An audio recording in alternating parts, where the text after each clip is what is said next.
Hey, it's Josh Jacobs, and you're listening to the Fantasy Football Counselor. Welcome to the show, everybody. Joseph Robert, the Fantasy Football Counselor. Today, we're talking about Fantasy Football Sleepers 2020.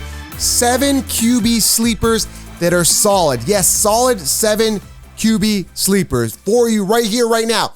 I'm excited because I love talking sleepers. I love talking the underdog because typically in fantasy football, the underdog, the sleeper, the guy you get in later rounds is your league winner. And this year, I tell you, when we're talking the overview and landscape of quarterbacks, you can definitely wait on a quarterback. Now, I talk about everything in my 16-round draft solution on my approach with quarterbacks, but one thing I will tell you is that I do like to anchor myself with a solid quarterback and then get a solid backup quarterback, which is in this case is going to be the 7 QB sleepers that I can give you here because everybody's sleeping on them. And these guys could be solid starters.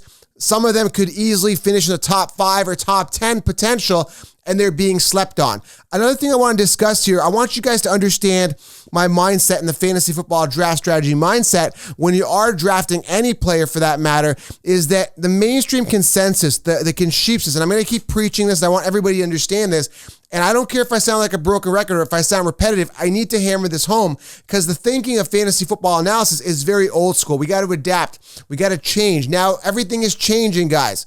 Okay, everything needs to come forward. 2020 has been one of those years where there's been some positive changes. It's been tough, but it's moving us in the right direction, whether it be equality or whatever it is in life. We're moving towards positive change.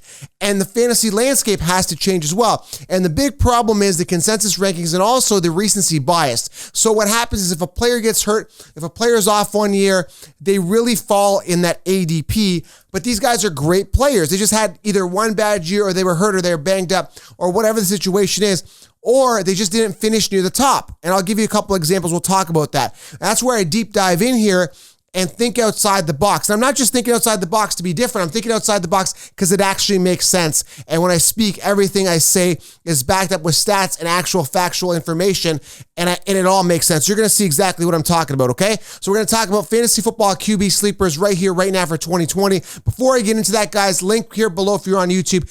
Head on over to thefantasyfootballcounselor.com if you're in the car.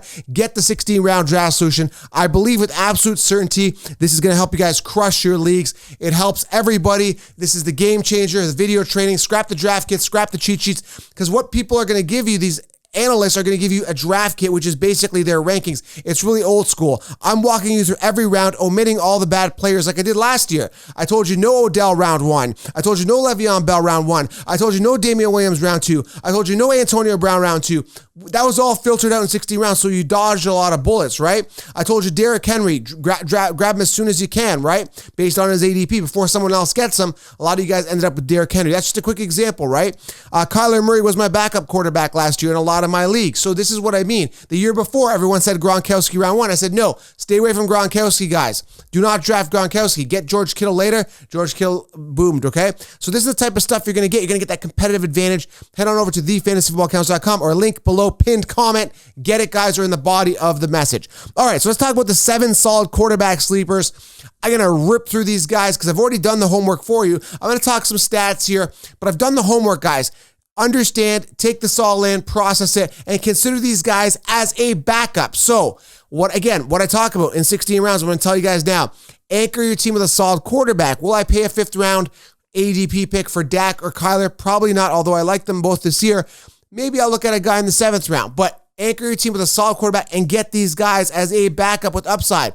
And another rule of thumb for quarterbacks, if you're in a 2-quarterback league, get 3 quarterbacks. If you're a 1-quarterback league, get 2 quarterbacks. Always get 2 quarterbacks in a 1-quarterback league, not only to cover your bye week, but to cover injury and, of course, lack of performance. Nobody talks about this stuff, guys. I'm all about being practical and help you guys get the competitive edge. This is going to really help you guys when you are looking at quarterbacks. First quarterback sleeper right here, right now, is Big Ben Roethlisberger. Let's talk about him. And back in 2018, he had an amazing year. He was 3rd in fantasy points, number 1 attempts with 675, and number 1 in passing yards with 5,129, helping both Juju and Antonio Brown finish within the top 10 amongst wide receivers, giving Antonio Brown 168 targets, giving Juju 166 targets, I believe.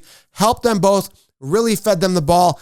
Outstanding. The guy's a veteran. He knows what he's doing, and he's going to help you guys for fantasy.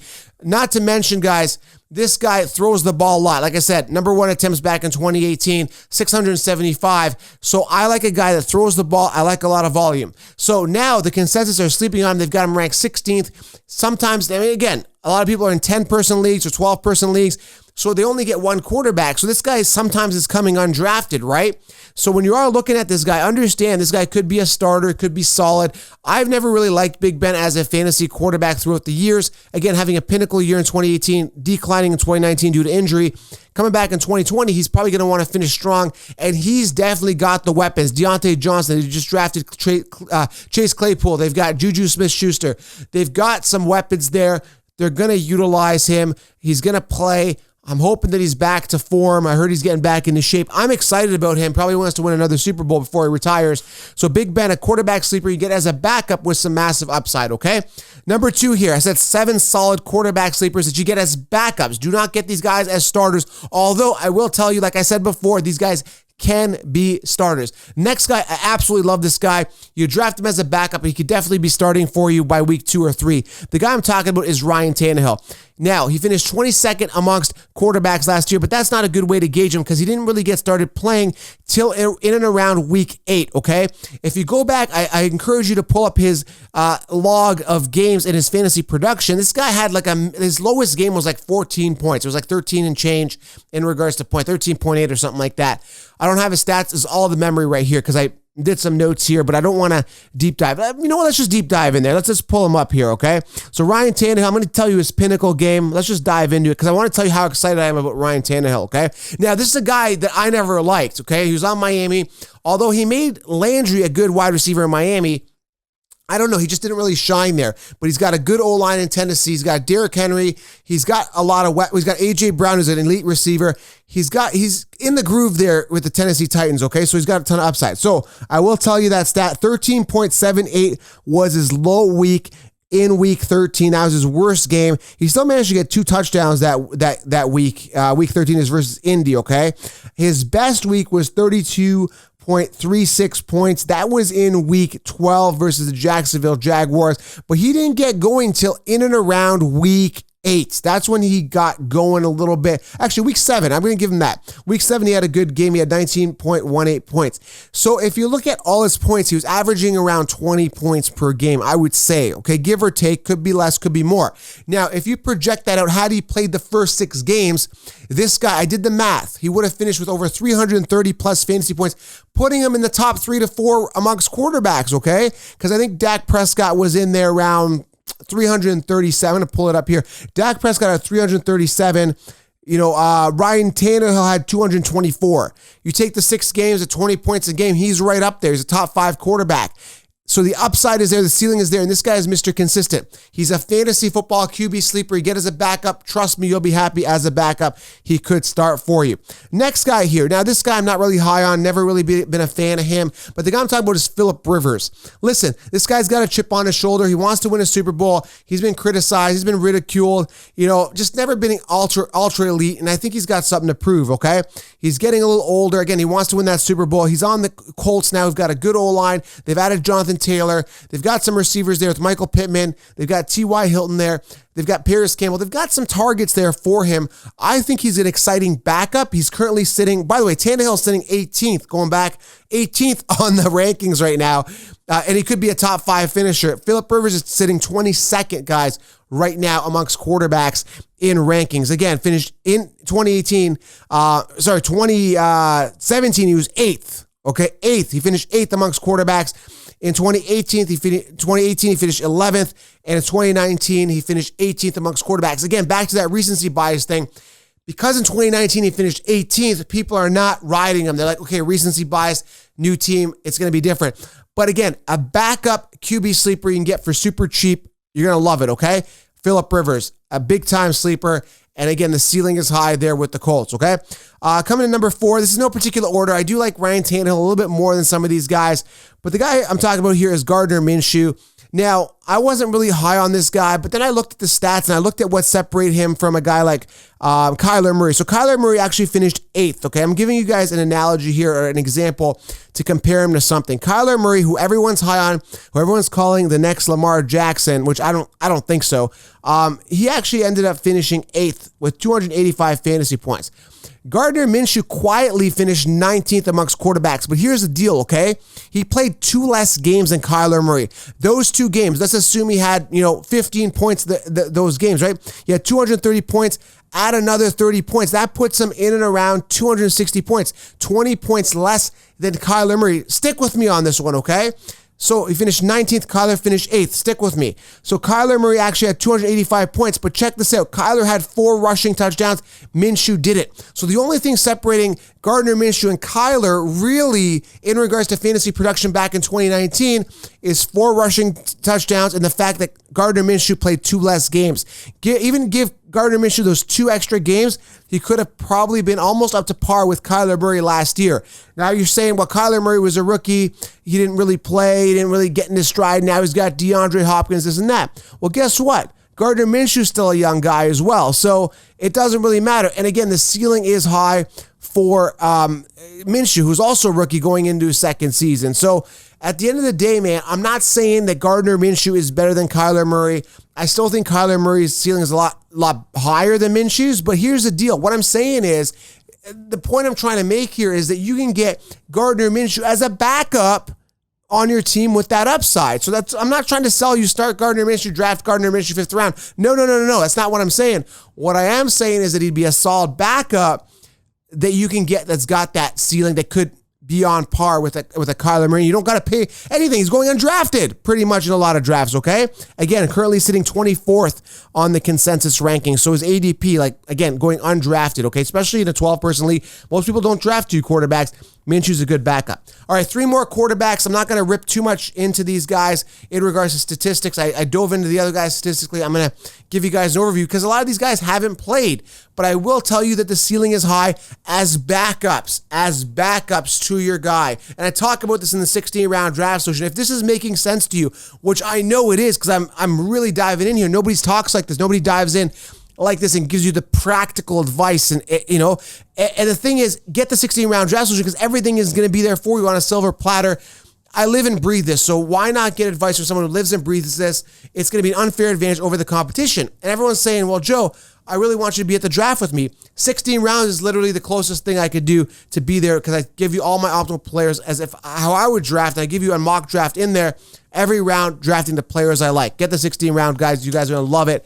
TheFantasyFootballCounselor.com.